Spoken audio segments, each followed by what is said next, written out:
Hello humans, it's just Martine, and it's time for a life update.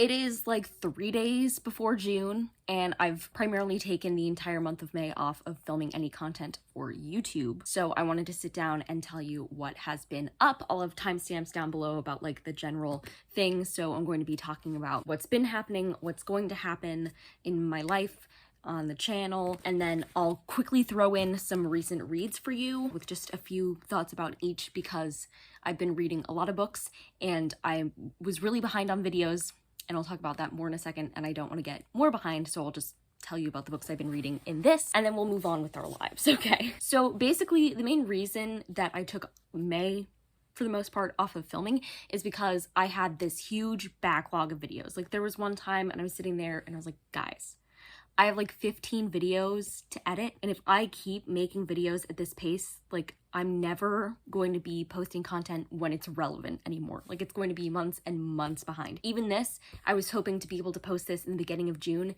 and it's going to be a little bit into June unless I move on my schedule. So I was like, okay, I'm going to stop filming things, and I also kind of wanted a break from filming things, so I was like, okay, break and we'll catch up, and that's good, so that when I started filming again, I would be able to post content when it was more relevant or closer to the date where I had filmed it. Because although it's nice to have a ton of videos up and ready to go and whatever, it doesn't hit right for like when I have a readathon and I want people who are participating in the readathon to be able to watch that content. I need to find a new balance of this. So this is the first step in finding that balance, was taking a month off of filming and dedicating it to editing and putting videos up. In that time, I increased to posting 3 videos a week. I don't know how long that will keep up. It just depends how I'm feeling. There might be a week where I blitz you with like videos every day, depending on how I'm feeling about editing. Like if I'm feeling up to editing that much, then I'll put it out because I just want to get as caught up as I can. But that's not me promising in any way for my posting schedule to be anything. Wednesday and Sunday, those mornings you'll get videos from me. The rest, it's like, who knows, you know, whatever. The last thing that I filmed for you before I started taking this break was my graduation vlog. So basically, yes, on May 7th, I graduated with my Bachelor of Arts in Forensic Psychology. Very exciting. And this summer, I'm primarily taking off to prepare for the next step. This is the first time on my channel I'm talking about this. Some of you all know this already, some of you don't. Either way, if you're wondering what's happening with my life now that I'm done with my undergraduate degree, I'm still going to be in college because I've accepted a spot in a graduate school. I'm going to be pursuing my PhD in legal psychology at another school here in Florida. So it's a different school than the one I went to for undergraduate, but it is still in Florida, which is crazy because I applied to a ton of places across the country and even some in Canada, and I only applied to one school in Florida, and that's where I'm going. So Florida has not lost me yet. I'm really excited for this next step in my life. I'm super excited to be able to bring all of you along on that journey. I started this channel when I was about halfway through my undergraduate career, and I've been able to document so many incredible memories through this, and so I'm looking forward to having this for the whole process of my graduate degree. That also means that I don't have to change the ending of my videos for reading, writing, and college lifestyle content, because I'll still be doing college lifestyle content. It will just be graduate student central instead of focusing on my life in undergraduate, because I'll be in graduate school, not undergrad. So hopefully that will be interesting, but I'll still have the productive day in my life, the productive week in my life, different college things, so hopefully it will still be a good time. Later time Martine coming in to interject that I totally forgot to tell you that one of the main things that I've been doing this month is obsessing my mind out over Heartstopper, which I did talk about watching in one of my last couple vlogs. But anyway, it's been like my whole personality this whole month, and I'm sorry to everyone around me at all times. But if you also love Heartstopper and you want more Heartstopper content, I did make a TikTok, and I'll leave all that information down below in the description if you want to check it out, where I make Heartstopper edits and generally have a fun time. I'm quickly going to tell you about some books that I've read this past month. This is not all the books I've read this past month, it's just the ones that would have made it into a recent read. So I've got a list right here and I'll walk you through it quickly. Nothing too much to say about them. So the first was The Wilder Women by Ruth Emmy Lang. I gave this 3 stars, and my full review is up on Goodreads because this was an arc from NetGalley, so I wrote a more comprehensive review than I typically do on Goodreads. So if you want more of my thoughts on that, you can check there. But basically, 2 sisters on a road trip, they've got supernatural powers, they're trying to find their mom, and it was a pretty good time. Then I read When We Were Infinite by Kelly Coy Gilbert. I read this on audiobook, and it's about this girl who's in her senior year of high school and she's applying to different schools, and one of her friends in her friend group tries to commit suicide, and then she starts up a romantic relationship with him and she begins experiencing these panic attacks, and it's about music and friendship and mental health and all of those things, and I gave this 3.5 out of 5 stars. Next, I have Heather the Totality by Matthew Weiner. I ended up reading this for the 48-hour round of Becca's Bookopothon, which I kind of failed in some ways. Like, I didn't accomplish everything I set out to, but I still read a good deal, which was nice. And this is one of the things that I read. I read this for the prompt short book because it's only like 135 pages or something like that. This is basically about this girl named Heather, and her parents are like really weird about her. And then we also get the perspective of this like middle-aged construction worker who suddenly starts obsessing over her, and it's very eerie overall, but pretty interesting and definitely a fast read, and I enjoyed it, so I gave this 4 stars. Then also for Bookopothon, I read The Memory of Light by Francisco X. Stork. Lots of mental health reads this month between When We Were Infinite and this. This was for the prompt YA, and it's about this girl who attempts suicide and she ends up in the hospital. Then she goes to the juvenile psychiatric ward and she's with this group of other children who are having mental health issues. One has bipolar 1, one is appearing to develop schizophrenia, the other is there for anger management reasons through court mandates. And so this character meets these others, and we watch this character try and find meaning to living a life.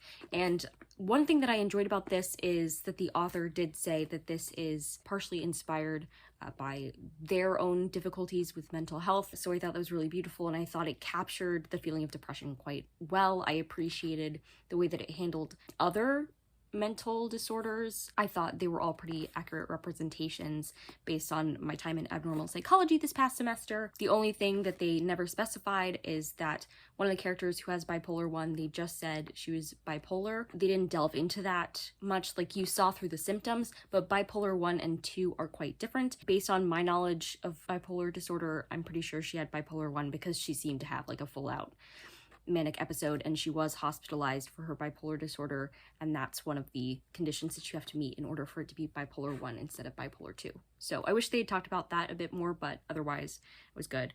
And I gave this 4 stars, so yay. And those are the 2 books that I actually finished during the Bookopothon, but then I read some others that I'll talk about in a second.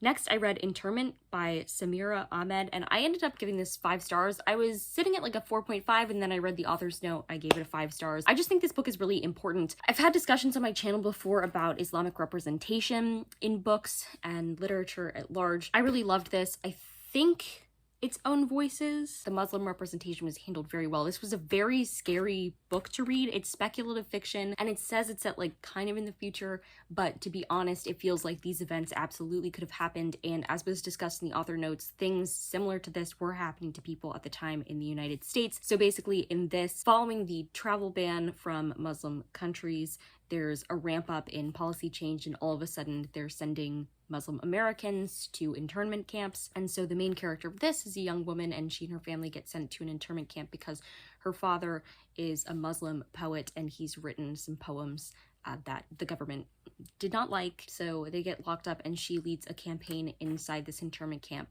to try and point out the injustices that are happening. An absolutely chilling read, and I highly recommend it. Next, for Bookopothon, I started Red on Red by Edward Conlon, who's the author who wrote Blue Bloods. Listen, this was the wrong choice for a readathon, and that really slowed me down because it's a very slow read and also pretty long. But my conundrum was that the prompt was color in the title. The other option I could have done on that role for a prompt was an ebook or audiobook, but I've been trying really hard to read my physical books. Like, that's a specific summer challenge that I want, and especially when I do these 48-hour readathons, I'm just trying to get as many of my physical reads done as I can. So I was like, I'll do the prompt with color in the title. I had 2 options, both of them were this genre. I picked this one, and I regret it. I gave this 2 stars in the end, and I did not finish it during Bookopothon. I read like a solid half of it, and it was just too much for me. This is basically about these 2 police detective partners from the homicide unit. Their relationship, one is technically in cahoots with the internal review people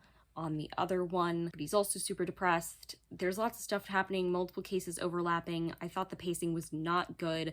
I didn't really care about the characters, to be honest with you. In fact, some of them I actively disliked. Overall, like, wasn't exactly what I was hoping from it. I think maybe I would have liked this more if I hadn't read Homicide earlier this year. Or was it last year? Anyway, I read it pretty recently, and that's a nonfiction. And so, although the author of this was in the NYPD, like the characters in this, and so it's very realistic in that sense, I'd already gotten that from Homicide. So I went into this wanting like the fiction side of it, something interesting to happen fictionally, and I don't feel like it did. So that's unfortunate, and it was really hard for me to finish this book. Then for a read-along over on Goodreads this month, I read Memoirs of a Geisha by Arthur Golden, and I ended up giving this 4 stars. I actually really enjoyed it, and it hadn't really been on my radar before. I did pick this up recently in one of my recent videos on the used bookstore haul. I read this, and this is about this girl who gets sold to this okiya in Japan and is then trained to become a geisha, and her whole experience with that.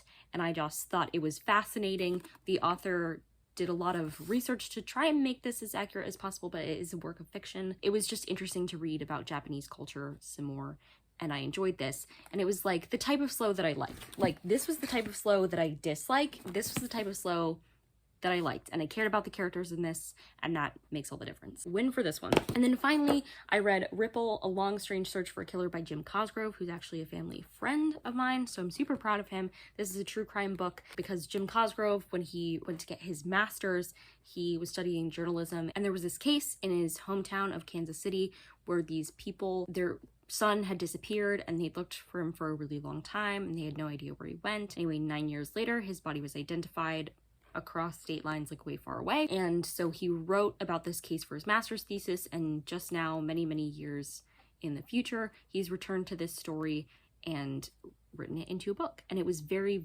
enjoyable. I highly recommend it if you like true crime. It definitely had some like interesting parts. So Jim Cosgrove ended up meeting a lot of very interesting people on his journey to try and find out more about this. He met this one energy reader. She didn't want to be called a psychic, and she was fascinating to read about and super cool. It was interesting reading about the McGonagall family from Kansas City and their family dynamics, and just having this peek into Kansas City that I hadn't really had before. So I really enjoyed that, and I gave it 4 stars if I didn't already say that. So that's a quick life and channel update along with some recent reads. If you like this video, go ahead and give it a big thumbs up and comment down below any questions you have for me about, you know, what's happening next, what you missed over the past month, etc. Just chat with me down below. I've missed talking to you more in like real time. And subscribe for more reading, writing, and college lifestyle content. And until next time, bye humans, bye!